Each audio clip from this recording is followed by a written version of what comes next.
Good early evening.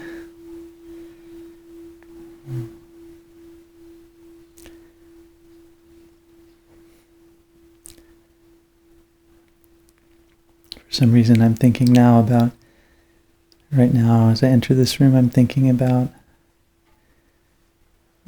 my teacher Reb this last time I was visiting, and I just noticed he's giving his beautiful Dharma talk in the way he does, but in his little Sangha and his little group there in Mill Valley, it seems like he doesn't really censor out a lot of his thoughts at this point. I'm sure he censors out some, but he didn't seem like kind of inward. He was just kind of like looking around and looking at people, and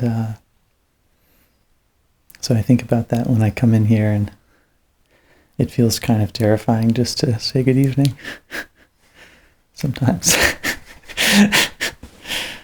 And I bring that up, I guess, because I think that's the fruit of practicing and realizing for a long time, in his case 50 or 60 years,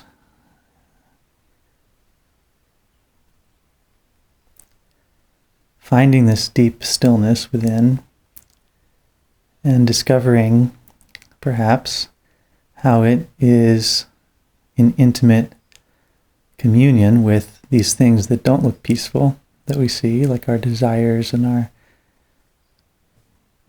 problems, which I don't need to enumerate since you've all been watching them and having them move through you intimately. And then living with that paradox, living in that paradox of freedom and restriction. And finding more and more perhaps that I can express myself through the midst of this human body and mind, normal human body and mind. I can express myself. By myself, I mean I can express my practice. I can express silence and stillness. Right here, from this human body and mind, maybe with your bodies and minds. In this room, with this weather, and these clothes,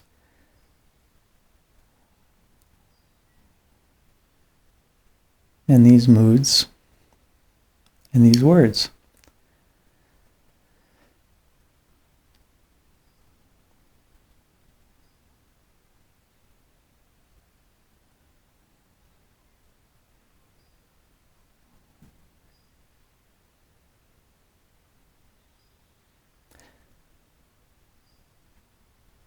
And maybe it always feels a little bit risky, or a little bit precarious, or like a risk. But in one Zen koan they say, you have to say something.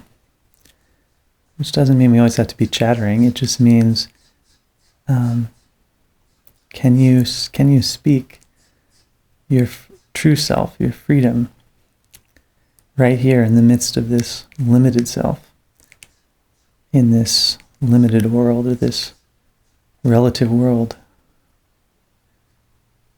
which are abstract ideas, but actually talking about something happening, an opportunity, a challenge opportunity happening that we each get all the time.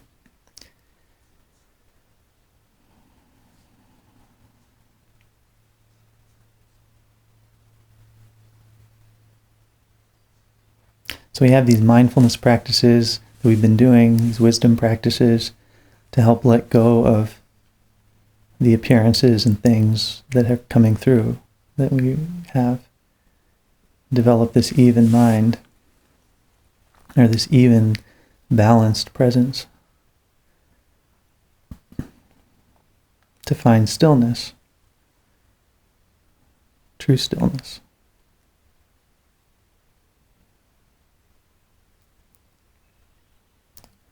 And I think some of you, from what you've been saying anyway, have been touching that in various ways, and then receiving that in some way that feels nourishing and good, at least to some extent. And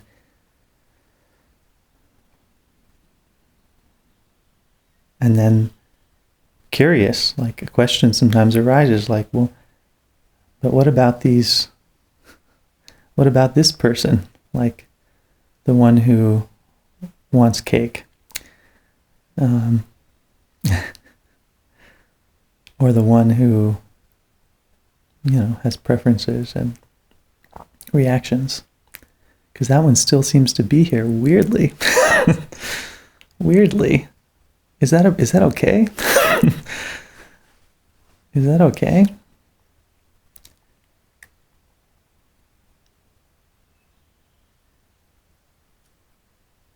This middle way that the Buddha pointed to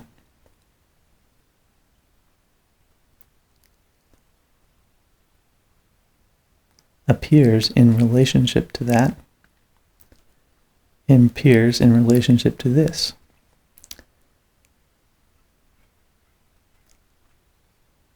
And we're locating that balance point for ourselves. And I have some quotes about this to back it up.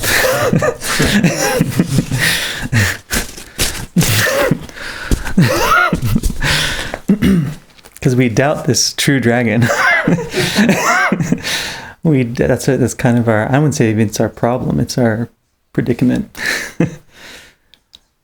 Our mind, our thinking mind, our feelings doubt this true dragon. To use some Zen language, Dogen says, don't be suspicious of the true dragon. Honored followers of the Buddha way, long accustomed to groping for the elephant, groping for the truth. Don't be suspicious of the true dragon.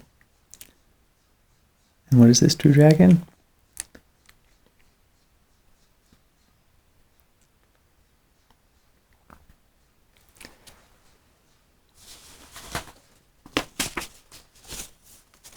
I won't tell you because, in the Tao they say, the Tao that can be spoken is not the Tao. The true dragon can't be spoken, or it can. We can speak it, but it's not the words. We can think it, but it's not the thoughts. But it happens right here in the midst of talking. It happens right here in the midst of this meeting. Believe it or not. And it's not a matter of believing it. What's it a matter of? We practice letting go of appearances, finding this balance point with the appearances that are arising, and that's how we meet it. Stopping grasping appearances, that's how we meet it.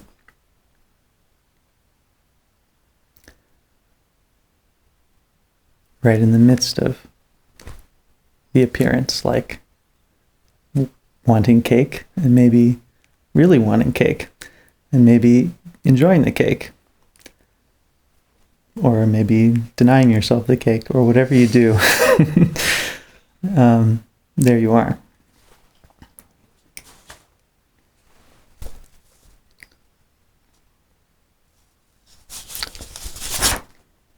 Already talked about the Tao. He's a different thing from the Tao. So here's a beautiful story from my first teacher Gil's book of stories about the magical monastery that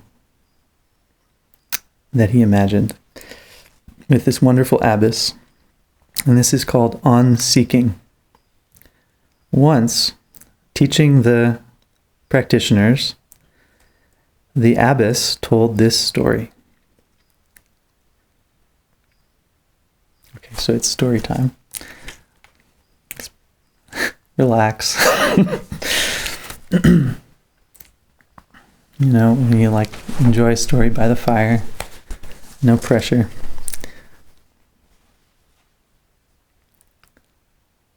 So much pressure on a retreat. I was talking with my teacher Greg about this, and I said maybe we should do a 3-month practice period where it's like a more balanced thing and people aren't sitting all the time. I love the sitting all the time, but we get into a setting like this and like it's all really intense and you get the message, relax. It makes it hard for some people to relax.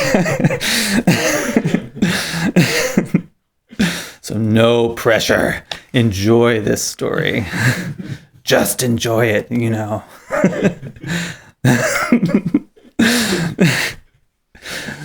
There was a species of humans born in the ocean, said the abbess.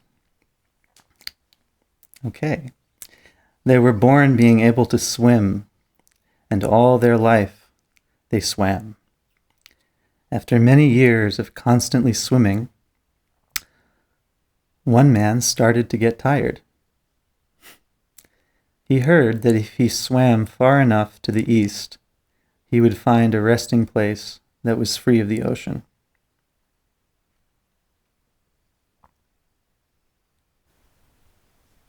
So maybe there's more of this story, but maybe some of you are like born into the ocean of life, and at some point you felt tired, deeply tired, and you heard some Buddhist teachings that said, there's a place free from the ocean.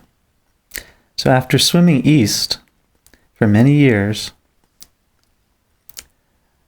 and not finding the resting place, someone told him of a rumor of such a place in the south. So after swimming for some time and in Theravadan teachings, then he switched to Mahayana. So he swam south for more years, but never found it. Similarly, he swam to the north and then to the west, but nowhere could he find the mythic place.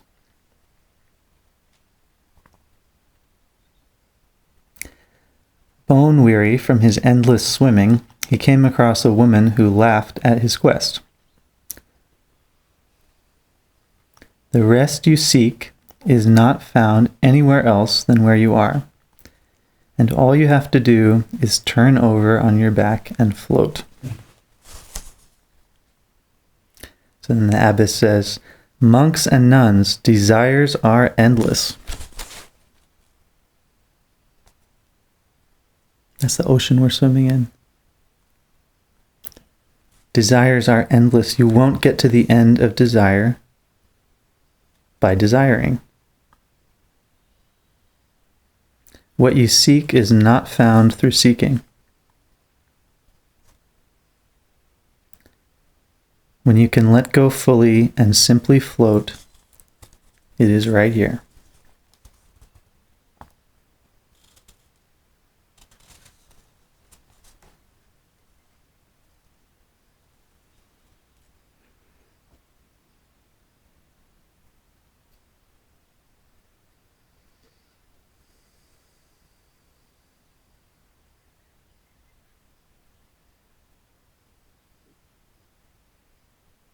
And we're learning to turn over on our backs and float right here.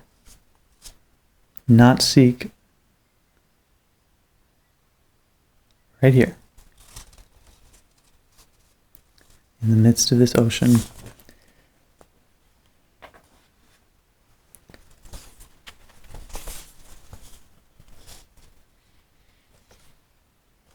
The seeking is some kind of delusion energy, and delusion fueled energy, greed, hate, and aversion fueled energy. And so we can come to the end of this, and but we find it, again, we don't find it on some mythic island. We find it in a wonderfully open, still, radiant relationship with now.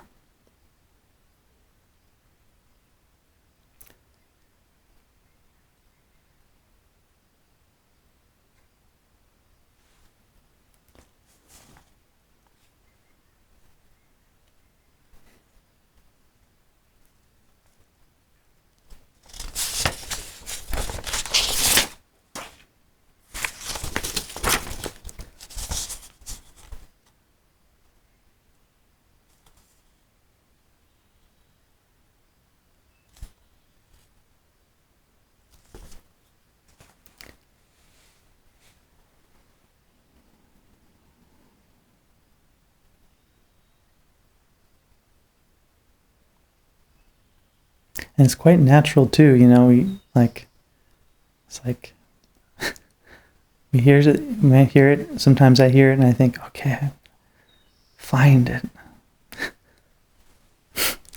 I'm going to go on a retreat and find it. I'm going to dedicate my life to Dharma and find it. Or I'm just going to sit here and try to find it. This is kind of part of how we are too. That's okay. But what is it we can actually float with all of that in a very natural way. This weird, bumpy, confusing existence.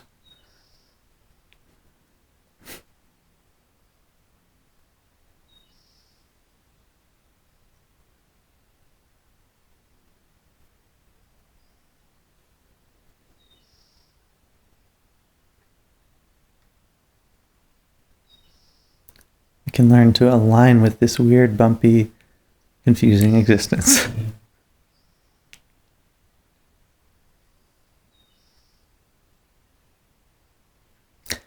Someone told me a few days ago, I'm paraphrasing, I'm afraid if I do that, I'll look silly.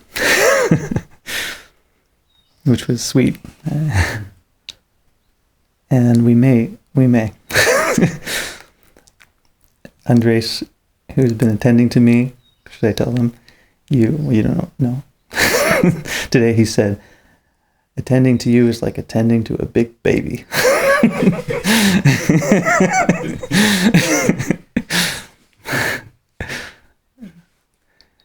Your leader is a big baby.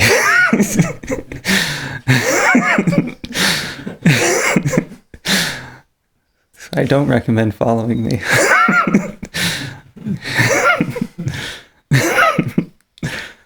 But I do recommend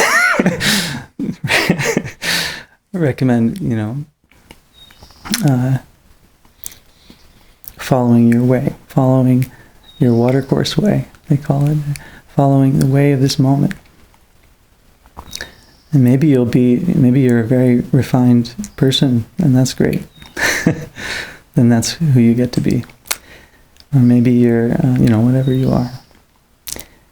Going to follow what's here, this awareness that's flowing. It's ready to meet the true dragon. And that true dragon might look like a big baby. Or that true dragon might look like you, or you, or you, or you, or you, the camera, or you, the carpet, or any of the moment.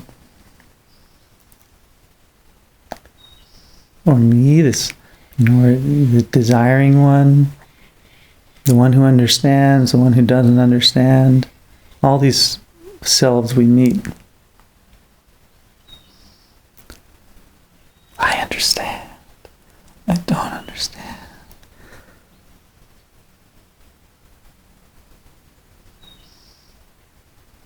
I don't understand. I understand. Those ones too. We can meet each of those. Big babies.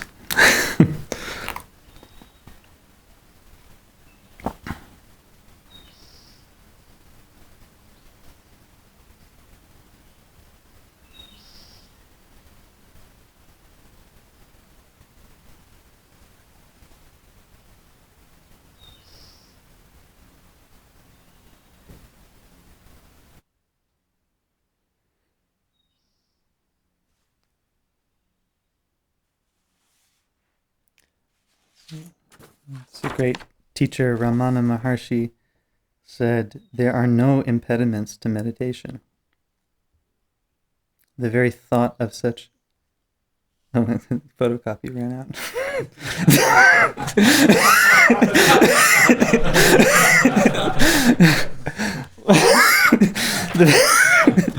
the very thought of... Faded page. Is the greatest impediment. I think it says the very thought of such impediments is the very thought of something. Is the great.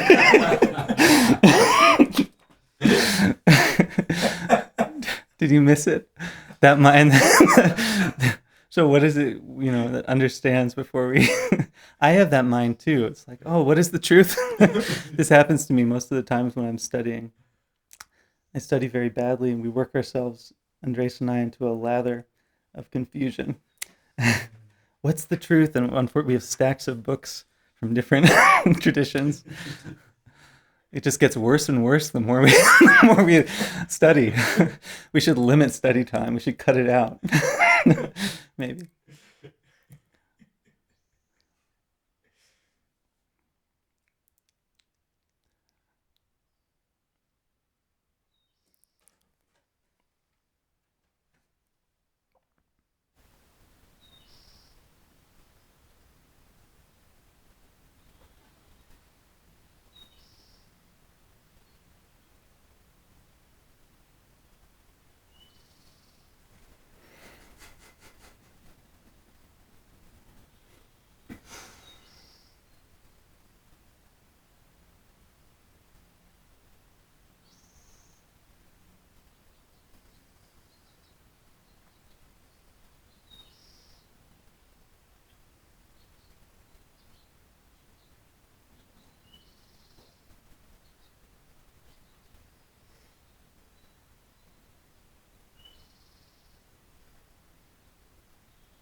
So is this clear? Yeah. Is this clear?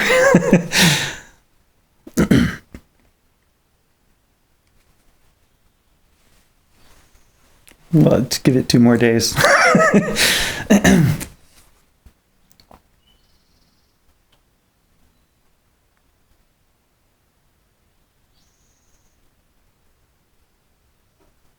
You have to be really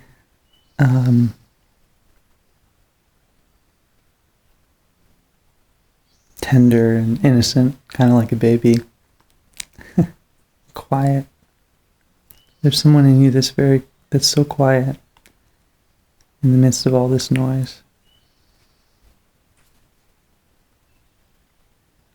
And tender and like water. It, can flow all the way down to the bottom. Flow with the way things are.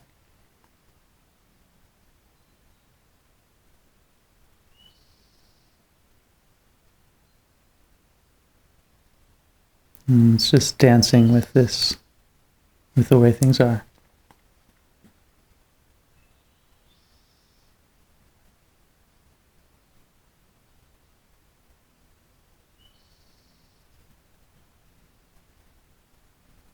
Mm-hmm. And our task is to meet it. The practice is to meet that true dragon. And where is it now? This. Here.